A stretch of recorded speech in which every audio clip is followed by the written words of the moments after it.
I'm sorry, but it seems like you people are the type to scream something like, I've never really read the Bible, but I want to add something in it since it doesn't sit right with me, and I've watched too much Hazbin Hotel, and I've read too much fanfics that are not my canon.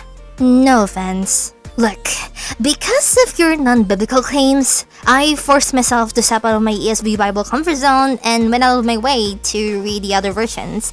KJV, and KJV, NIV, NLT, and ASB, the other non-ESV versions, with one goal in mind. Finding a single verse in the book of Genesis that talks about a so-called Lilith being the first wife of Adam. And guess what? I found none. All the versions that I've read claim that Adam's first and only wife was Eve, and Eve alone. I even researched more about Lilith's character, and the ultimate result is...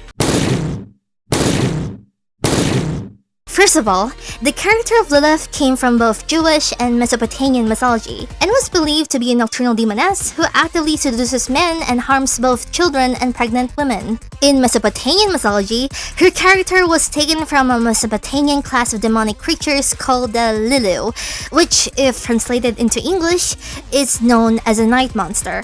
In Jewish mythology, her character was first introduced in a story called The Alphabet of Ben Sira, which is basically a story of a teacher trying to teach the alphabet to a 1-year-old boy named Ben Sira, only to turn their supposed to be simple alphabet lesson into an epic backstory sharing session. Second, the Almighty Father created Adam and Eve to be equals. There's obviously no need for the woman to bow down to her husband, since God made her to be Adam's helper, or Azur in Hebrew.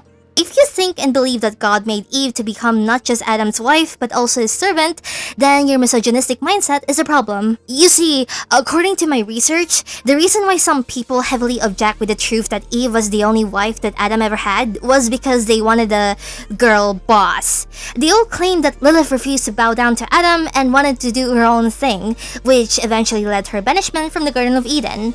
And her refusal makes her so cool and so girl bossy.